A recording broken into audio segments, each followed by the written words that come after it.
Un trastorno mental es una alteración, y esa palabra es muy importante, una alteración de la conducta. Estamos dando la definición más fácil. Es una alteración de la conducta que afecta el funcionamiento del individuo y el funcionamiento, en este caso, social o el funcionamiento ocupacional, o sea, el funcionamiento en la sociedad, en la interacción, o el funcionamiento en su trabajo, o el funcionamiento a nivel escolar, porque en el caso de los niños y los adolescentes, que también sufren a veces trastornos mentales o trastornos psicológicos, pues la ocupación de ellos es la escuela. Bueno, la ansiedad es algo muy interesante porque la ansiedad es un estado que se presenta a nivel psicológico y a nivel fisiológico. ¿Por qué decimos a nivel psicológico? Porque la ansiedad afecta la conducta del individuo, pero la ansiedad también afecta el funcionamiento del cuerpo, el funcionamiento biológico de la persona. Entonces es un estado que afecta esas dos áreas, lo que es el funcionamiento psicológico, el comportamiento y la parte fisiológica, que es el funcionamiento de los procesos biológicos del cuerpo. Y la ansiedad tiene distintos componentes. O sea, la ansiedad es algo complejo y se manifiesta fundamentalmente en ciertas reacciones que la persona tiene. Y yo quiero hablar brevemente sobre esas reacciones. O sea, una persona ansiosa puede tener taquicardia, aceleración de los latidos del corazón. Puede tener una persona ansiosa dolor en el pecho. Una persona que está bajo el efecto de la ansiedad puede tener falta de aire en su respiración, puede tener sudores, escalofríos, la persona puede tener temblores, la persona está muy nerviosa, la persona que está bajo los efectos de la ansiedad tiene miedo y en muchos casos ese miedo no tiene ninguna explicación porque la persona no sabe a qué le tiene miedo, pero siente un temor inmenso. La persona que tiene ansiedad también tiene preocupación. La persona que tiene ansiedad pues tiene angustia. Entonces todas estas son características de una persona que tiene ansiedad y se dice que la ansiedad tiene un componente psicológico por la preocupación, por el temor, por la angustia, por la falta de concentración que puede tener la persona, porque la ansiedad puede también afectar el dormir. La persona puede dormir poco o dormir mucho. La ansiedad puede afectar el apetito de la persona, o comer poco o comer mucho. Hay situaciones de ansiedad donde la persona come en demasía, satisfaciendo algún tipo de deseo psicológico, pero usando, en este caso, el medio biológico que es la comida. La ansiedad puede también crear componentes en lo que es la parte emocional, como ya hemos dicho anteriormente, y puede también crear componentes en lo que es la parte cognitiva, y cognitivos en la parte del conocimiento de la persona, porque la ansiedad puede producir confusión y puede producir también en la persona, por ejemplo, en el mismo dormir, sueños que se pueden convertir en pesadillas. O sea, podríamos estar hablando si hubiera el tiempo necesario, pero lo estamos haciendo de la manera para que encaje dentro de nuestro programa de una manera simplificada. La ansiedad puede producir en la persona todo eso que hemos dicho. Entonces es muy importante establecer una división entre lo que es la ansiedad normal, porque cuando una persona se enfrenta a una situación de estrés, la persona tiene una ansiedad normal. La ansiedad es necesaria para lidiar con esa situación de estrés. Es necesaria la ansiedad. Y entonces pues la persona con una ansiedad necesaria puede lidiar con la situación de estrés y puede resolver la situación. Se convierte en un problema psicológico, se convierte en un componente de un trastorno mental cuando la ansiedad es excesiva. Y eso es muy importante. La ansiedad es un componente de la depresión. Por sí, no es un trastorno mental. La ansiedad es un componente de ciertos trastornos mentales, de ciertos problemas psicológicos, a excepción de algún tipo de trastorno donde solamente hay una ansiedad aguda, y se conoce así de esa manera el trastorno. Pero en sentido general la ansiedad es componente, no trastorno. Entonces la depresión tiene a veces un componente que es la ansiedad. Los síntomas, las características de una depresión es mucha tristeza. La persona no tiene deseo de hacer nada. Nada es un aliciente para la persona. La persona no encuentra placer en nada. La persona está completamente aburrida. La persona no quiere hacer nada, no tiene energía para hacer nada. La persona tiene muy poca energía o ninguna energía. La persona duerme poco o duerme mucho, tiene trastornos en el dormir. Igualmente la persona, como dijimos anteriormente, y es un componente también de la ansiedad, la persona come poco o come mucho. La persona tiene a veces problemas en la concentración. La persona tiene a veces problemas en la energía. El nivel de energía está, como hemos dicho, casi en el piso. Y aparte de esto, la persona puede tener ansiedad. Este es el componente de la depresión que existe, y en algunos casos la persona tiene ideas suicidas o tiene ideas homicidas. Y la persona que sufre de depresión, estamos hablando del trastorno mental, trastorno psicológico que se conoce como depresión mayor. La persona que sufre de depresión, cuando tiene ideas suicidas, no es que la persona se quiere morir, es que la persona no quiere sufrir más. Entonces, todos son trastornos de la depresión. Y en algunos casos, en la depresión, existen también ideas delirantes. O sea, la persona tiene ideas puede tener, en algunos casos, en algunas depresiones, la persona puede tener ideas de persecución o ideas de grandiosidad. La persona puede tener esto, y en algunos tipos de depresión la persona puede tener alucinaciones, o sea, que son percepciones falsas, o sea, oír voces o ver visiones. Y es importante aclarar que cuando una persona oye voces, sí las está oyendo, pero las voces vienen de su propio cerebro. Y cuando una persona pues ve, tiene alucinaciones visuales, sí está viendo, pero la información viene de su propio cerebro. Entonces, y este es el tipo de depresión que se conoce con el nombre de depresión mayor con rasgos psicóticos, ya que se llama psicosis a todo tipo de trastorno donde la persona pierde el contacto con la realidad. O sea, hay una depresión mayor que no tiene rasgos psicóticos, y hay un tipo de depresión que sí tiene rasgos psicóticos. Y repito, la ansiedad es un componente de la depresión. La depresión puede tener varios síntomas que encajan con la definición de ansiedad que dimos anteriormente. No necesariamente, y en eso todavía hay que estudiar mucho, pero en muchos casos es posible que esto exista.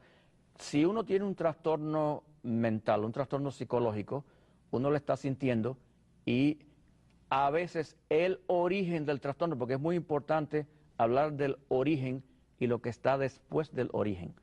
El trastorno psicológico puede tener diferentes orígenes. O sea, el trastorno psicológico puede presentarse por un trauma que haya ocurrido en la niñez de la persona. Puede ser una consecuencia de procesos de aprendizaje, y depende del enfoque teórico que se quiera dar. Y el trastorno psicológico, pero también puede estar relacionado con un desbalance, desequilibrio de la química del cerebro, que todavía sobre eso hay mucho más que aprender y no lo sabemos todo. Y el trastorno psicológico puede estar relacionado con otras enfermedades también que la persona tiene. Puede estar relacionado el trastorno psicológico con un tumor, por ejemplo, en el cerebro. O sea, hay muchas razones por las que se puede originar el trastorno y razones por las que el trastorno se mantiene. Pero sí, el llamado desbalance químico es una de esas condiciones y es una condición que existe y por eso la persona pues siente el tipo de trastorno, lo padece. La ansiedad, como hemos dicho anteriormente, es todos esos componentes que hablamos, o sea, todo eso de los escalofríos, de la cuestión de las palpitaciones, todo eso que yo dije al principio es la ansiedad. Y la angustia es un componente que se presenta en la ansiedad. O sea, la angustia es parte de la ansiedad. Es importante aclarar porque muchas personas confunden una cosa con la otra. Y la angustia es una agonía, vamos a usar la palabra agonía, que puede convertirse en un pavor. También vamos a usar la palabra pavor. Pero la angustia es agonía. Y la agonía es parte de la ansiedad. O sea, la agonía es un componente de la ansiedad y la ansiedad se manifiesta por todos los síntomas que dijimos anteriormente, más a veces también existe angustia que es agonía. El ataque de pánico o el trastorno de pánico, ya eso sí es un trastorno psicológico, un trastorno mental también, como se le puede llamar. La ansiedad es un componente de la depresión y la ansiedad es un componente del trastorno este de pánico. O sea, la ansiedad es componente, pero la ansiedad tiene varios síntomas, como ya dijimos anteriormente. Entonces, ¿qué es un trastorno de pánico? Un ataque de pánico. Bueno, el ataque de pánico es una persona que se encuentra en un lugar y de repente siente un temor inmenso, excesivo, acompañado de ansiedad. La persona está en un lugar, de repente siente un temor inmenso, siente escalofríos, siente una gran preocupación, la persona siente palpitaciones, a la persona le falta el aire, a veces siente un peligro inminente de que se va a morir o de que le va a pasar algo o de que va a haber un desastre natural. Eso le viene a la persona de repente, ese es el pánico que la persona siente, empieza a sudar profusamente, a veces le sudan hasta la palma de las manos a la persona y lo único que la persona le da por hacer y de hecho debe hacer para reducir el ataque de pánico y la ansiedad que es parte de eso es huir del lugar.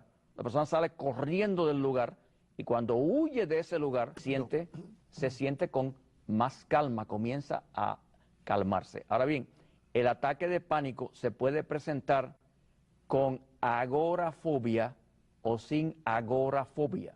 Agorafobia es el temor a los espacios abiertos. Y un espacio abierto puede ser un parqueo, pero también puede ser un mall, porque el mall, a pesar de que puede estar cerrado, es un espacio inmenso, un espacio grande. Entonces la agorafobia es ese temor. La palabra fobia es importante aclarar que viene del griego y del griego phobos, que quiere decir terror o temor. Pero entonces el ataque de pánico, como dijimos anteriormente, se puede presentar con agorafobia, o sea, con el temor excesivo a los espacios abiertos, o sin agorafobia. Es importante aclarar eso.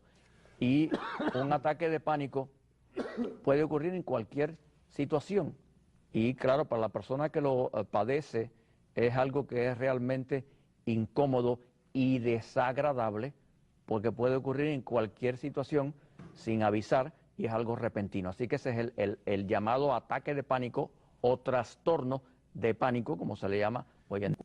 El ataque de pánico, como dije anteriormente, puede ocurrir en cualquier momento. Es un ataque de pánico que no tiene la agorafobia, porque le ocurre en su propia casa cuando se levanta.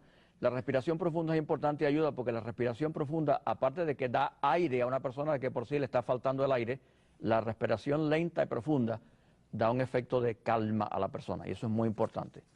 La fobia es un tipo de trastorno mental y que se presenta como fobia simple, es lo que se le llama, es un trastorno mental y hay muchísimas fobias. Pero es importante aclarar que la fobia es un temor irracional, ilógico y excesivo. O sea, tener temor normal, vamos a usar la palabra normal, tener temor normal de algo, está bien y muchas veces es un mecanismo de defensa.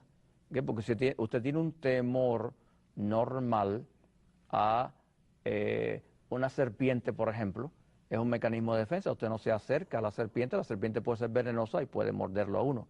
Pero si usted ve una serpiente a 30 pies de distancia y la serpiente se mueve en dirección contraria a la suya y usted al mismo tiempo sale corriendo despavoridamente y tiene algunos de los componentes de ansiedad que dije anteriormente, ya eso es una fobia.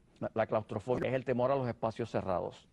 O sea, hay que recordar que la fobia es un temor excesivo, irracional, y que la ansiedad es un componente de muchas fobias. Entonces hay muchas fobias y cada fobia se conoce en psicología como una fobia simple.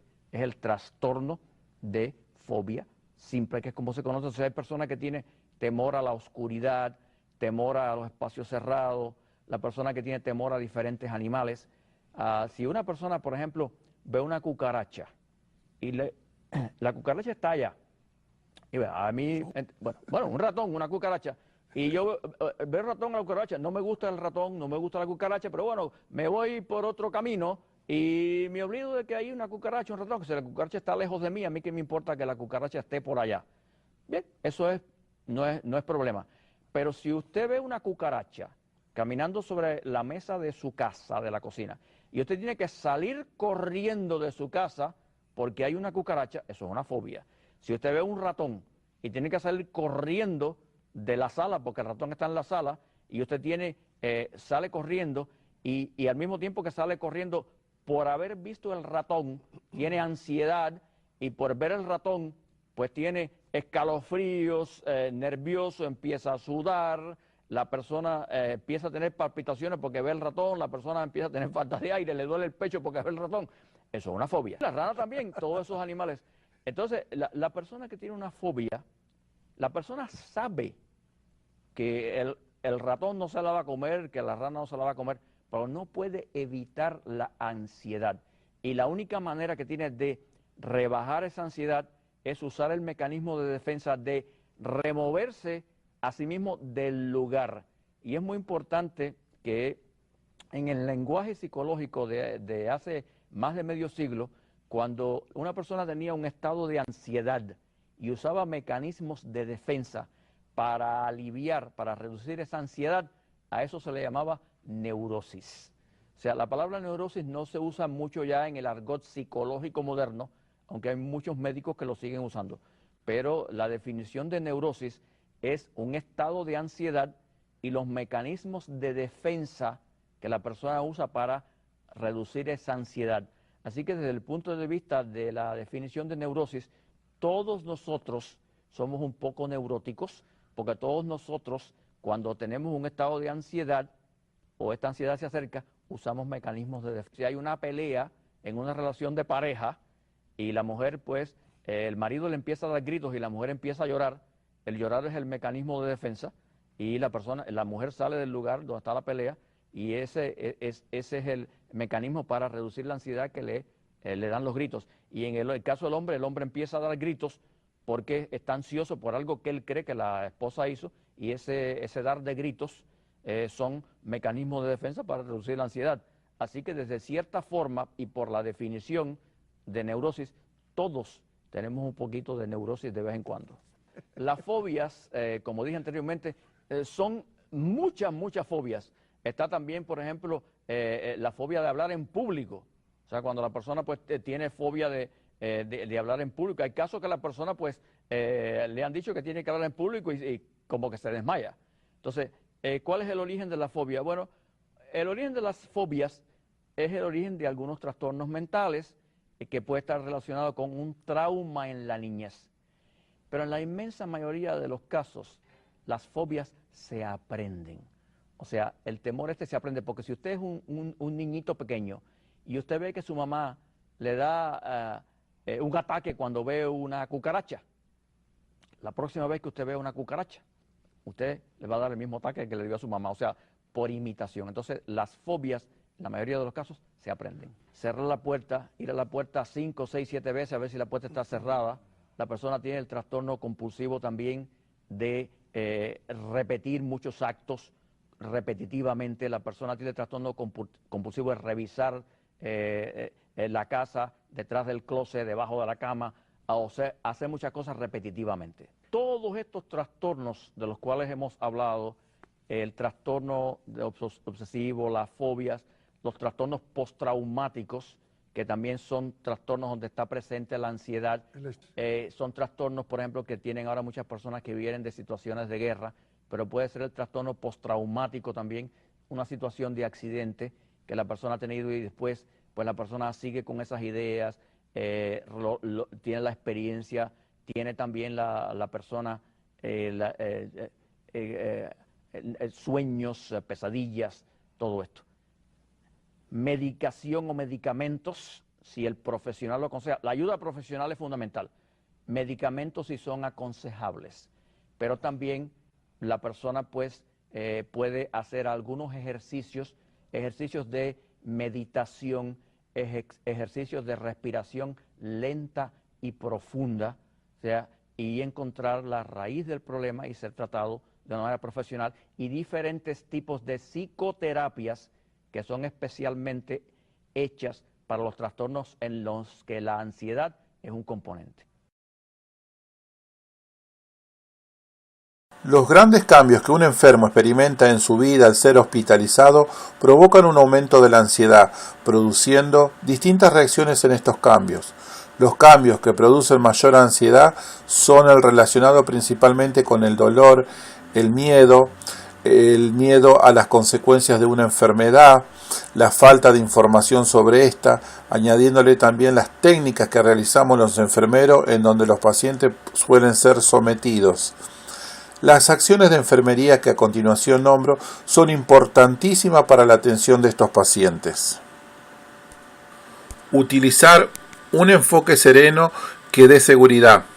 Permanecer con el paciente para promover la seguridad y reducir el miedo. Explicar todos los procedimientos, incluyendo las posibles sensaciones que se han de experimentar. Identificar los cambios en el nivel de ansiedad. Administrar los medicamentos que reduzcan la ansiedad si están prescriptos. Comunicar oralmente simpatía o comprensión por la experiencia que está pasando. Permanecer con el paciente y transmitirle sentimientos de seguridad y confianza durante los periodos de ansiedad. Determinar la necesidad de favorecer las visitas de familiares y amigos. Controlar periódicamente las respuestas del paciente a la visita de la familia. Establecer una política de visitas flexibles y centradas en el paciente. Determinar la necesidad de limitación de las visitas según el estado del paciente.